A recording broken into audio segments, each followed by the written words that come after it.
All right, the molar mass lab that we're going to be doing tomorrow follows this process that we're going to be showing right now of getting mass information from using our scales and turning that into a tool to be able to actually figure out what X is. Okay? Let's continue. Okay, so first of all, I'm going to give you the mass of our dish. Now, the dish is what we're using to weigh our hydrate in. The hydrate is this mass. Okay, the dish and the hydrate together, I'm sorry, are this mass. And now the question is going to be, what is the mass of the hydrate? This is the mass of the hydrate and the dish. This is the mass of the dish, which we weigh before we start. We'll be putting our hydrate straight into the dish so that we don't lose anything by taking it from a weighing boat or a filter paper and then transferring it over. Well, you usually lose a little bit of mass when you do that. So what we're going to do is just put it straight into the evaporating dish, and so we'll treat this just like we do a piece of paper that we're weighing a chemical on. So as we look at what we're going to do, I'm going to call on students, see if we can figure out how to do this. So Joseph, what do you say? How are we going to do that? How are we going to figure out, first of all, we know the empty, okay? We know with the hydrate, okay? Dish plus hydrate. And so what's the mass of the hydrate? What would you do to find the mass of the hydrate?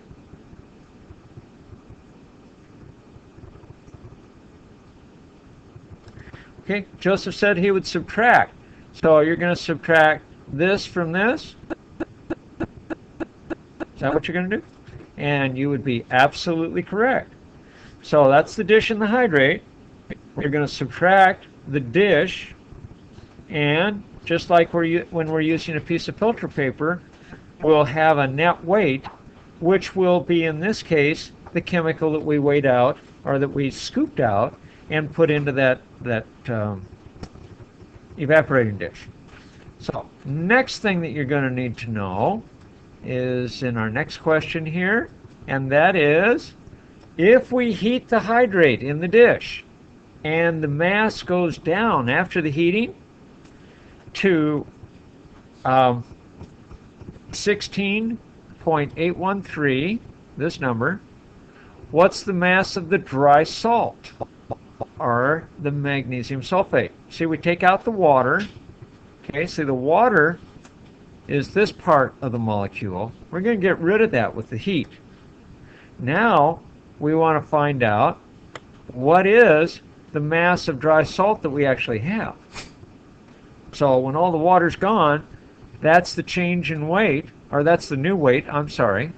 And so how are we going to go about getting the weight of the magnesium sulfate? Tim, what do we do?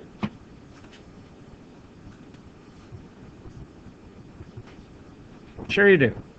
Look at it again. We're going to heat this stuff. Before we start heating, we have the water there. We just calculated the hydrate, or the hydrate, which is the magnesium sulfate and the water. Now, after heating, the new weight changes from this to this. You bet you're going to subtract. You bet. So your first weighing is right here, and this is conceptual because this is exactly how it's going to work in the lab. This is the workflow that you're going to be doing. So your first weighing, it comes up an amount. Your second weighing will always be less because the water's going away. Okay? So this is the dry dish, or the dry salt, and the dish. This is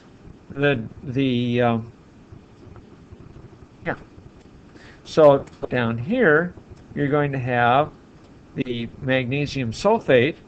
See, dish and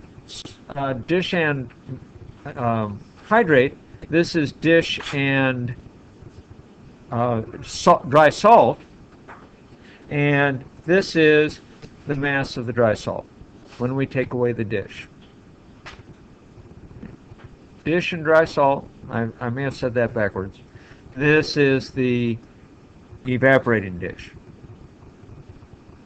So when we take the evaporating dish out of this weight, we get the weight of the stuff that's in the evaporating dish left over. And now we're going to have to go out and figure what's the mass of the water that was lost. What could we use for that? Do we have any useful information here that would help us? Well, look here. Here's the hydrate mass. Here's the mass of the magnesium sulfate, the dry salt. What do I get when I subtract these two? What's left? 3 point. Yeah, 3 point, but what is that going to represent? How much you have left? Yeah, how much you have left. You're going, well, it represents what the mass of the water will be, because this is the hydrate without the water, this is the hydrate with the water. So by subtracting those two, you wind up getting the mass of the salt and the water, subtracted the salt, and you wind up with water.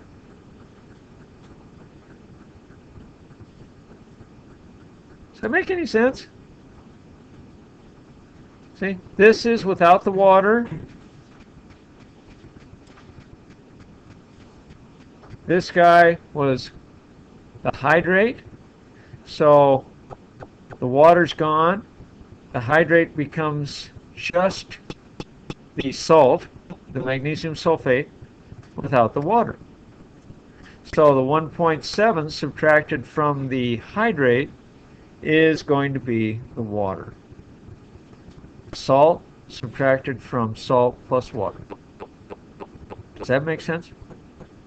Salt plus water, subtract salt, you get water. How we doing, folks? Making sense? Question? I'm sorry? What's our question?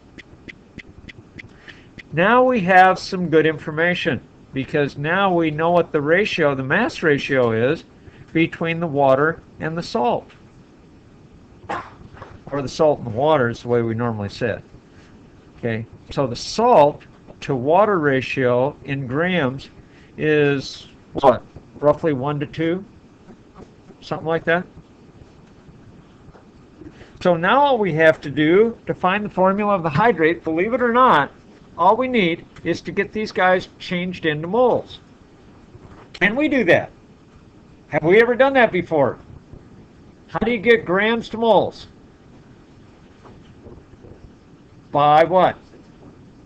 Oh, no. That's going to give you particles. You went the wrong way. Scientific notation, that's how you treat your end product to get it in the notation that you need. But we're not even going to use scientific notation in this because we're not going to particles.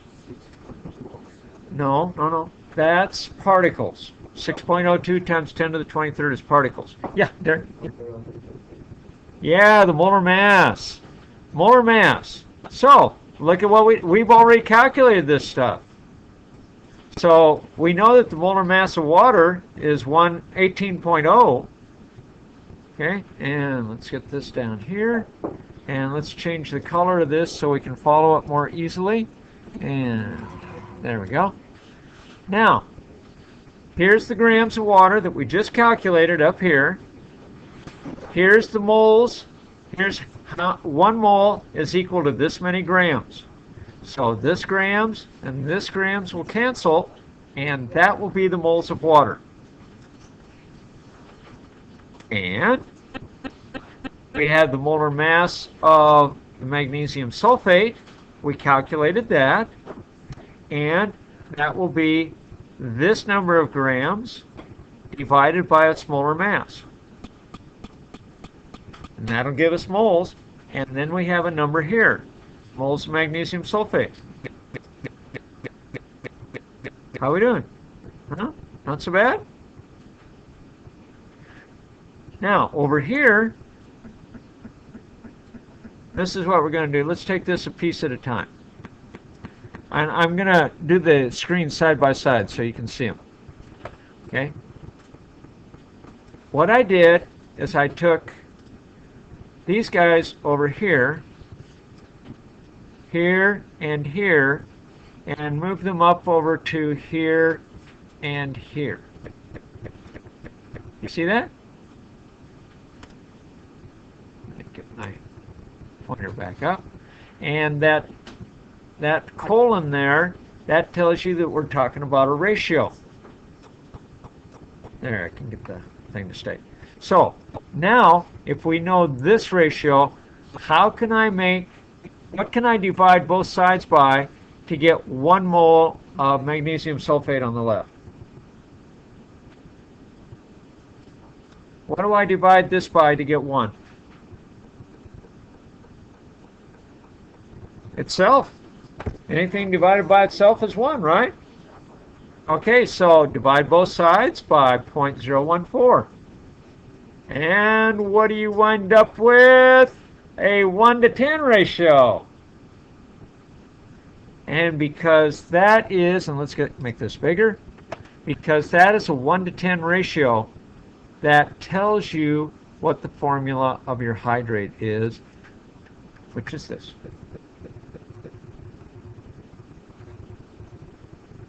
Michael, are you awake? Okay, let's hold the recording a minute.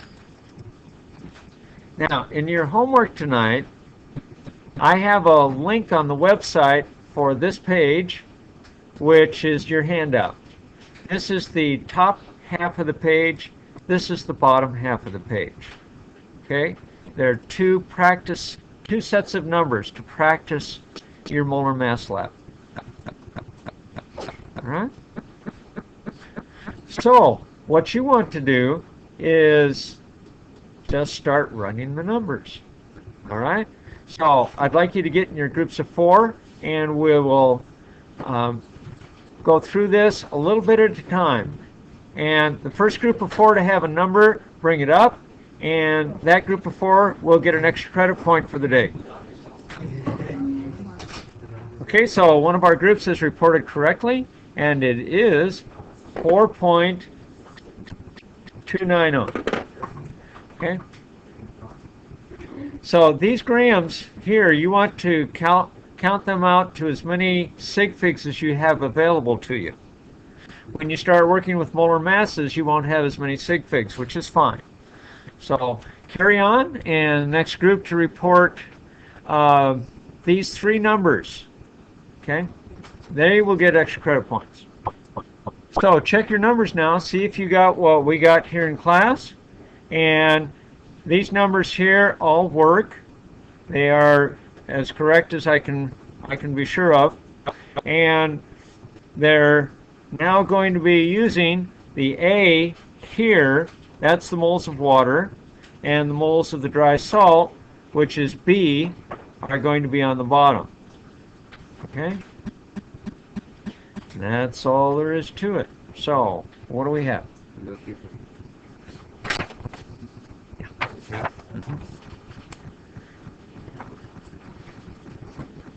So, what we have now in the final calculation is A on top, which is 0.144, and on the bottom we have 0.0141, and that winds up with a 10 here when you round. And there you have it. That's calculating the formula of a hydrate. And now we're going to do the bottom in exactly the same way. And that's your homework for tonight. Thank you for watching. I hope this helps.